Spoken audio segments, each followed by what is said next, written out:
Do you have a rare bleeding disorder and have difficulty getting diagnosed or even getting treatment?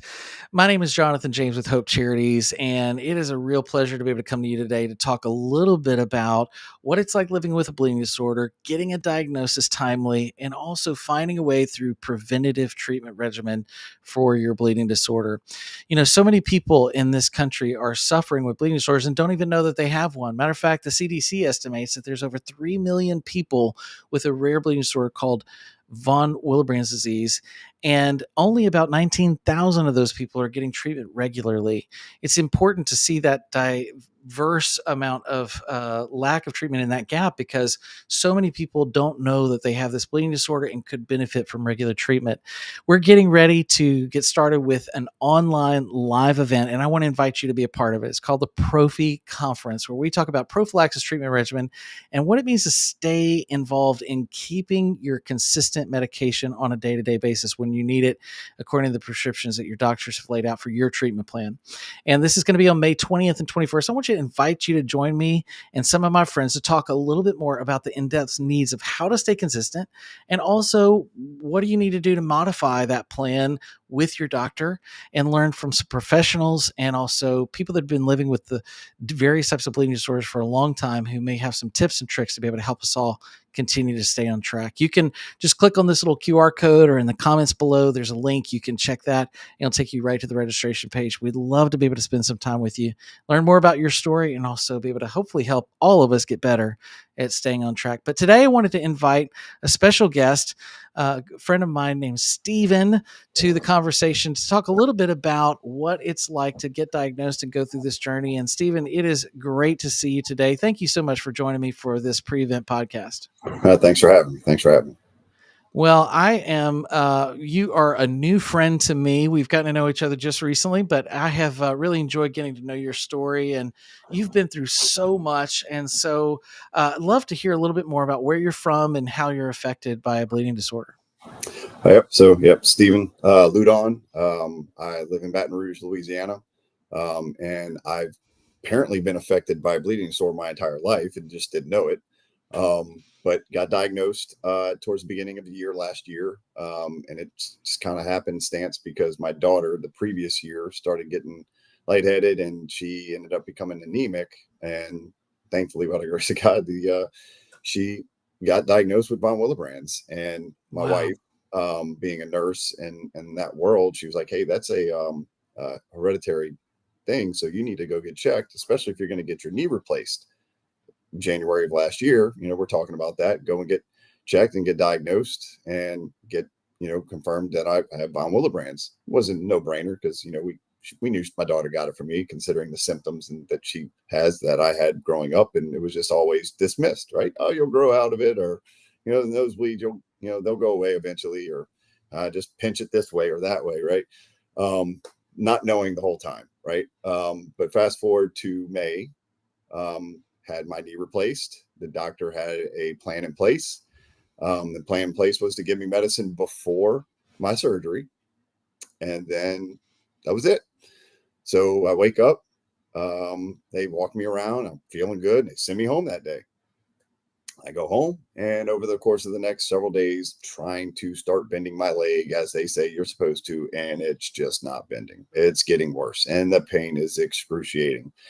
Wife calls the hematologist, calls the orthopedic, and they're like, "Hey, look, take this medicine, this help for the pain. He just had his knee replaced. It's normal." So, just pushing along, plugging along, and, pain just getting worse, not getting better. Fast forward about a week, maybe 6 days, my wife takes me to the ER. ER is checking for all kinds of stuff to pull my blood work. And they're like, "Oh, what was your hematology level? I mean, your, hemoglobin level before?" I was like 15.5 range. "Yeah, you're at an 8.2. And I'm like, "Oh, Wow. Actually, I wasn't like anything because I had zero energy. I could barely get out a couple words. My wife was everything for me at that time. Amy, she was my talking point and everything. And at that point, we knew what was going on. My leg had swelled to almost 24 inches, and you can't see me through the camera, but I'm not a big guy. Like, I'm tall, but I'm thin. Yeah. My leg more than quadrupled in size. And so she brings me to the hematology the next day, and I pass out. I straight up pass out. I get 2 words out. They ask me what's going on, and I pass out. I wake up, and I'm getting a blood transfusion at that point. Uh, Wow. and then from there, got back in touch with the orthopedic to let them know that I had bled out internally in my leg. And a week from that, had a second surgery for him to clean it all out to get the blood, because at that point they had that's right, they had given me more medicine the day that I was getting a blood transfusion to stop the bleeding or to assist, and so it had hardened, coagulated, and everything in the knee. So the doctor, a week later, so this is now 2 weeks after my knee was replaced, went in, opened me all the way back up, cleaned me entirely back out of the joint area. But he made the comment that your leg is like a sponge. Every time I squeezed it, blood would come out. Uh, Mm. so I was in a hospital for 5 days at that point. They continued to give me factor. They gave me medicine during those times and checked my blood work all that time. And once they seemed to have gotten a hold of it, they're like, okay, you're good to go. Just continue doing your exercises. So I do it again. I, leave the hospital and come home and doing physical therapy. And I'm in physical therapy over the next, I don't know, at this point, next 2 months now, month and a half at this point. And I mean, I'm not the kind of guy that's just going to back down. Like it hurt, and it hurt horribly, but I just kept plugging away because that's what I've always done. And my PT was finally like, "Hey, look, man, you're not making progress. You've made about as much. You're regressing now." So we try to get Wow. a manipulation done. Doctor couldn't get me past 90 degrees, knocked out. And he did that by the hardest. He was afraid he was going to break my leg. Mm. So by then my wife had done a bunch of research and called all over the place and ended up getting in touch with the Center for Bleeding Disorders at Tulane and got in touch with them, and that changed our lives because at that point Wow. we came to understand what could have and should have happened, the protections that I didn't have because obviously I bled out from surgery and then bled out, continued to have microbleeds after the second surgery over the next couple months because physical therapy, I'm sitting there bending my leg trying to make movements and ended up developing what's called arthrofibrosis. um, the inflammation and the irritation from the blood just expanded that 100-fold, and it basically Mm. became locked up. My leg became locked up. Mm. Had to have a third surgery in November after the advice of a doctor in Cincinnati that I had went and visited, um, and came back home to had a surgery in New Orleans, in conjunction with my new hematology team at the Center for Bleeding Disorders at Tulane. Had all the medicine on board and everything else, and from that point on, I started getting a preventative IV infusion a couple times a week at that point. Pretty much, it was actually 2 or 3 times a week because they said every time you go to actual physical therapy, you need to get this. And so I Mm. did. And when I tell you the pain was still there because of the damage that was done to my leg and the tissue of my legs and the ligaments of my legs was still there. The pain was still there throughout my leg, but it started to lessen over time. And the Mhm. feeling of what I know now, it was bleeding, even the small bleeds, I could tell you I know what that pain is, Mhm. was going away on a much more frequent basis because I was getting that preventive IV infusion multiple times a week. um, Wow. fast forward to where I am now getting about 115 degrees of flexion, range of motion. I'm getting the IV infusion once a week, maybe sometimes twice a week, depending on my activity level. I'll get a half a dose instead of a full dose, but I know I know when I need it because my body, the pain is higher, and it Mhm. usually correlates with me doing more work or on it more extensively. And my wife actually, I'm lucky because my wife is an IV infusion nurse, and so she gives it to me at home. And over the next couple days, I can see the difference. And Wow. it's just something that I wish I would have had. I'm thankful I have it now. I try not to look back, but it's hard to not look back because I Mhm. just want this out here. I want people to know that it's Mhm. something that's available because it wasn't made known to me. And once it Mhm. was, we were so grateful for it because I would probably be disabled right now if it wasn't for discovering how I needed to be recovering, and the Prophy. So Yeah. yeah, It's amazing and really a miracle that you didn't have some type of a catastrophic, trauma that actually ended your life too soon, because so many people we think actually are passing away before they ever even get to the treatment at all, much less get to a place of preventative treatment.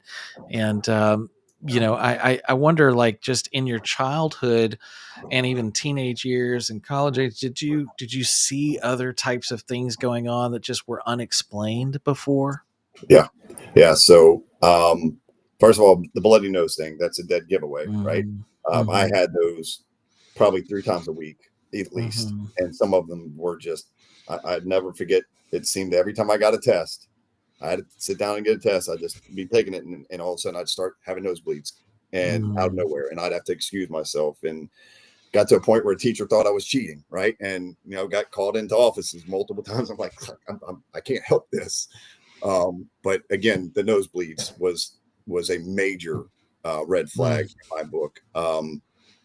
And I did actually got shot with a BB gun when I was 11, and what should have been somewhat minor to get it out. Mhm. I ended up in a hospital for over a week. I had to get a blood transfusion at that point. And it wasn't from the wound; it was from internal, right? Because they couldn't control the bleeding. Mm. Um, Again, red flag. But growing up, the injuries that I would have, I played basketball, um, and it just seemed that my joints always ached. Mm. Um, Outside of a normal, because people are like, oh man, what? Like I'd ask other friends, like they weren't hurting the same way I was hurting. Like if I Yeah. rolled my ankle, it took twice as long for my ankle to recover. Mhm. Because Mhm. I was side by side with many of my guys, my teammates, and they would do similar things. And I know everybody's different, but when Mhm. you have similar injuries and they're all healing in a certain timeline and I'm not, you know, but Yeah.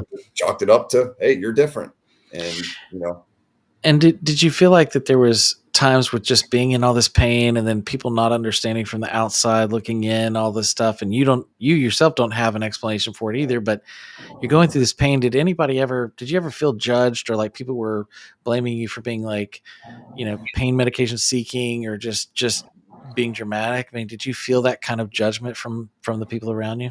the word hypochondriac comes to mind. Mm. um, it was always, oh, something's wrong with Steven. And it did. It was frustrating. You're too young for Mhm. that. Just wait Mhm. till you get older. All these comments, like just thinking back, it does. It was very frustrating because I'm like, okay, you can say what you want, but here I am. I'm still in a lot of pain. And, Yeah. you could call me a wuss or whatever you want to call me. I'm still Right. where I am. I'm still suffering, and it still hurts. So And if I remember correctly, you even had surgery and they were giving you NSAIDs, I believe, for some extended period of time. Is that right? yeah, ibuprofen 800 for many, many, many different times and recoveries. But as of within the last year or two, I have a rheumatoid arthritis doctor. Though I don't have RA, I had all the clinical. I mean, I had all the symptoms of it, but I didn't Mhm. have the clinical blood work to do it. And he was trying to help figure out what was going on, Mhm. and try to get me on some other kind of medication. And the insurance company was like, "Well, no, he needs to be he needs to fail ibuprofen before we put him on this. We need that notated in his chart." So they put me on 800 milligram twice a day ibuprofen for a month, and shocker, it didn't work. Um, Did the yeah, pain get worse or pain did got it stay the worse. same? Pain got Oh worse. my Yep, gosh. pain got Bless worse, your heart. and but it wasn't too long after that that my daughter got diagnosed with von Willebrand's, and then we started Ah, trying to piece together certain things. But yeah, so yeah, most definitely. wow. Wow. And with your basketball and activity as a child, I'm sure that led to probably a lot of pain in your knees and having to have, is that part of what led to the surgeries that you had to have? So yeah, that's what we're thinking now. Mhm. It all makes sense because before nothing made sense. It just didn't make sense. Like I was fit, I took care of my body, I ate well, I was doing Right. all the things, but my body just wasn't responding the way that we would Mhm. want it to respond. And so yeah, Yeah, it was very sorry, the question, repeat, sorry. Yeah, just that did you think the joint damage came from some of the Yes, okay. bleeding? Yeah, so, that was never obviously without knowing I had von Willebrand's, and even after I found out I had von Willebrand's, it still wasn't necessarily there, right? It wasn't until we really started getting immersed into the hematology world, the bleeding world, that we came to realize, oh, like, yes, that's most definitely something that could be have had caused your issues between my shoulder, Wow. my wrists, my knees, my spine, right? Just any injuries that I would have had, you have these micro bleeds that increase inflammation and can Right. cause deterioration of cartilage and all Right. these things that we've learned. It just it's good because it finally closes that chapter of why. Validating. At least now we have a validation and an answer Yeah. of what has been the case, because all Mhm. that time we've wondered. My wife and I were like, man, why, just why? But Mhm. now, yes, we have a better understanding, and now it's being made known to us by research and reading and attending conferences that, Mhm. oh yes, absolutely, von Willebrands can be detrimental to the joints, because if you have traumatic things, have these microbleeds. Mhm. Microbleeds is, I think, the new thing now that we're starting to realize the microbleeds. Yeah, okay, but they don't stop like they would for Mhm. somebody else if they have a bleeding incident in their knee, and it goes on. Even if it goes on for just a little bit longer, that's that much longer Mhm. that blood is feeding into the joint, whichever joint it is. And joints don't like blood. They don't like blood Not at outside all. the vessels. Right. So yeah. The thing that I also think about too is that you've had this recent experience of getting on preventative treatment now, and have you seen a noticeable difference? Has it been something that you have had any, experience that you go, "Man, wow, wish I'd had this earlier on?" Yeah, absolutely. I bet. Absolutely. I put it this way, I can feel the difference. Had infusion this morning. My knee, it definitely the difference of pain Mhm. is, it's night and day. Because in night and day to me is taking me from an 8 to 9 down to a 6 or a 7. I, Wow. to get me down to a 3 or 4, I have that expectation. That'd be great, right? But if I can just get down a notch to where I can at least function without, biting somebody's head off, in the afternoon, because my pain level is so high and my tolerance is intolerant, right? I get Um, it. so yeah, no, and sometimes I try to stretch it. I don't know why.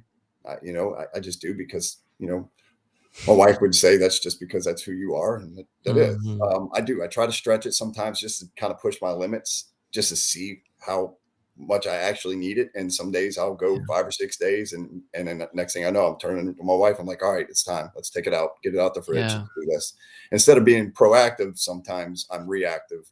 But Mhm. even in the reactive times, I feel the difference. What Mhm. really does help me though is when I'm proactive. If I know I'm going to be Mhm. active, like going to physical therapy and outside doing some yard work with my son, or just extra steps involved that day, or on my legs that day more, and I do it beforehand, it's night. That Mhm. is literally not that. It is night and day, the pain difference. Like, I don't have that increase of pain. It Mhm. stays where it's at, especially Mhm. if I correlate that with icing my knee too, because that's the specific. It gets hot, but Mhm. the IV infusion, um, definitely beforehand. I kick myself when I don't. Put it that way. Like, I'm like, man, why didn't I take it yesterday? Why like today? Like, I took it today. I should have taken it yesterday, because I was on my legs a lot yesterday, on my feet a lot, and drove a lot, and the pain was through the roof last night. Mhm. I should have taken it before, but I pushed it off until this morning because I knew I had PT today. So Yeah. I get it, and playing with those little nuances like that really means a lot of difference. But I would anticipate that just by having treatment now, it gives you some sense of hope for what the future of your life could look like, where there could be less pain and yeah, more management going forward instead of constantly dealing with crisis. Right? yeah, because we have an answer and we know how to address it. Yeah. And that does give me peace of mind too, because I do Hmm. have something that can help, that is there to help, and I have Hmm. options, right? I have Hmm. options. That's something I haven't had before. Yeah. So having options is wonderful. So, Yeah. it It's doesn't so take the beautiful. pain entirely away, but it helps here, Mhm. and it definitely helps in my joint because I know what it feels like to not have it, and I Mhm. know what it did when I didn't have it. So, Yeah. yeah. Is there any advice to anyone out there that might be listening to this thinking, "Man, I just maybe this is what I have, or I haven't found the right doctor yet." Any advice you would offer to somebody that's still in that discovery phase? Yes, absolutely. Do not do not argue with your body. If your body is Mm, telling you, answer it. Help yourself. And if you go to a doctor and you're like, I did, and they said I didn't have von Willebrand's, or they did and they said it wasn't this bad, so I still don't know why. Go to another doctor. Find another doctor. Don't take the doctor's advice the first hand. If you're not getting help, and it's not egg on a doctor's face. It's just everybody's different. And what works for one doctor for one person may not work for you. that's Don't right. settle. If I would have known that, that's my hindsight. My hindsight is, had I gone to another doctor, I may not have been in this situation. Mhm. So do not settle. If you're still not getting help, if you're still not getting reprieve, try something else. Try a different medicine. Try a different doctor. Definitely just Mhm. don't settle for the doctor. Don't assume that that doctor is the one to help you. Mhm. That, that's That's that's so my true. that's my biggest advice there. Yeah, the old saying, if at first you don't succeed, try again. I think there's probably about 16 tries in there for some of us where we just Yeah, have to keep trying over and over again. But the hope is that you do find a solution because I think that the idea that there is potential for treatment, I think all of us can think in that manner and actually potentially take advantage of treatments are getting better over time. And so sometimes just keeping an open mind to what might be out there that we haven't learned about yet could be important. But also just knowing that if you're not getting the results that you need, don't don't default to. I think we all kind of default to I'm the one that's crazy because everybody's telling me I'm crazy, yeah, when in reality you might just have a protein mutation that needs additional supplementation. And so yeah. if all you did was just get that one little solution, it could be life changing. So Stephen, thank you so much for your bravery and for your courage to share your story today. I'm certain that this story will help a lot of people. And if you have questions or you're listening to this interview and you're thinking, oh my gosh, this could be me, please leave us a comment below because Stephen and I both want to help you. We want to get you connected and help you find the solutions that you need. So thanks again, Stephen, for being here today. And I really appreciate it. I look forward to hopefully seeing you at the Prophy Conference coming up right around the corner, where we'll talk a lot more about this with a lot of people in the community to learn how we can continue to grow and get better. But thank you so much for being here for this pre-event podcast, and I hope to see you very soon. Look forward to it. Look forward. All right. Thanks for the Take opportunity. care now. I'm reminded so much about Stephen Covey in this. Stephen was just mentioning about being proactive, and it just makes me think of a quote that Stephen Covey says is that it's important to live out of your imagination, not out of your history. And so often we have a tendency to be suppressed by the things that we see around us in our immediate term future, that it can be difficult for us to get inspired to live out of a belief of a hopeful future. And so I want to invite you into this moment with us to be able to come and collaborate a little bit, learn a little bit, and also challenge each other on how to improve our outcomes by getting into a place of creativity and imagination of what a better future could look like for all of us as we all learn how to improve on our consistency as it pertains to our treatment plan that our doctors have given us, and also the pursuit of better outcomes in our health. So this Prophy conference coming up is really important and near and dear to our hearts. It's going to be May 20th and 21st. If you can only come for one session or if you can come for all of them, it would be great to see you in some capacity. It's a live online session. You can join us from anywhere around the world, and we would love to see you participate in this opportunity to get together. You can just click on that QR code up there or in the link in the comments below and register for this free event as an opportunity to connect and get to know some other people like Stephen and myself who've lived through various types of journeys with living with bleeding disorders. But this would be a great opportunity. You can check more out on our website at hope-charities.org. We're going to have a lot of fun doing this as well. It's going to be prizes and giveaways and all kinds of raffle items. And so you're going to have a great time. It's going to be a lot of fun to meet other people in the community who've also been walking a similar path, whether they're newly diagnosed like Stephen was, or maybe they've been living with it their whole life like me. There's a lot of opportunity for us to all grow and learn from each other. And so I hope you join me for this incredible opportunity to get together for the Prophy Conference coming up right around the corner. But thanks so much for listening to this pre-event podcast and this opportunity. It's been a great pleasure to be with you today, and I hope to see you in the next. Thanks so much. We'll see you soon.